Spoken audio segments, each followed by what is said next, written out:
So, hi mga kaibigan, magandang araw sa inyo. Welcome and welcome back dito sa ating video. For today's video mga kaibigan, ipapakita ko sa inyo kung paano tayo mag-encode ng libre dito ho sa WPS dahil ang dami pa rin na mga nagtatanong na sila daw po ay hindi makapag-encode dahil may bayad po ang WPS. Okay? So, syempre mga kaibigan, unang-una, kung kayo po ay wala pang application ng WPS, pwede po kayong mag-install sa inyo pong Google Play Store. Libre po ito. Okay?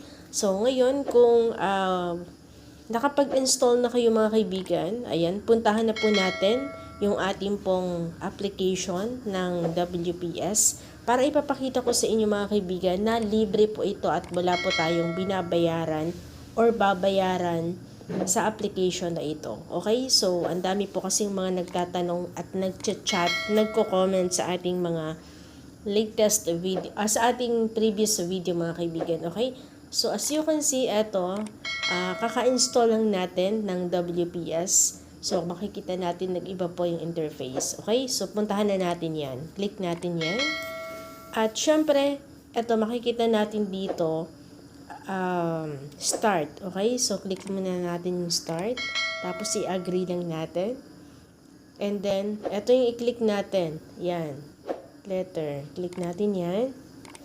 Huwag ho tayo magsa-sign in dito. So, ito yung sinasabi ng ating ibang mga followers, mga kaibigan, and subscribers sa ating YouTube channel. Kasi meron daw ditong trial. So, wag ho nating gagawin, wag ho nating i-click yan. Kasi once na i-click po natin itong trial, ay magbabayad na ho talaga tayo. So, ang gagawin natin, click lang natin itong X na to. Yan. Sana all X. Nababanggit pa, no? Yan. Click lang natin yan. Tapos, click lang natin yan. Tapos, back natin. Okay. So, dito na tayo. Click lang natin yan. Huwag tayo magsasubscribe dito mga kaibigan. Kasi once mag-subscribe tayo, magbabayad talaga tayo dito sa WPS. Okay? So, kung mapapansin ho natin itong create na to. Ayan. Click natin yung create. And then dito, makikita ho natin yung iba't ibang mga tools. Okay? So, pwede ho tayo ditong encode, pwede tayong gumawa dito ng PowerPoint, ng Excel, PDF, at marami pang iba mga kaibigan. Okay? So, marami po tayo ditong pwedeng gawin sa WPS.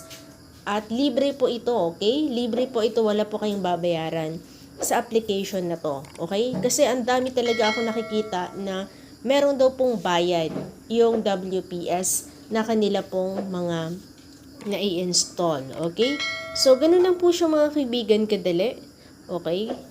Pinakita ko lang po sa inyo na wala pong bayad yung pag-i-encode dito sa WPS or paggamit dito sa WPS. Sana po mga kaibigan ay nalinawan kayo dito sa ating video. And kung nagustuhan nyo po at kung ano pa ang gusto ninyong malaman regarding dito po sa WPS, pwede po kayong mag-comment dyan ho sa ating comment section. Salamat mga kaibigan at kung nagustuhan mo din, huwag kalimutang mag-subscribe. I-like mo na rin kung nagustuhan mo at nakatulong sa inyo. At syempre, see you on my next video.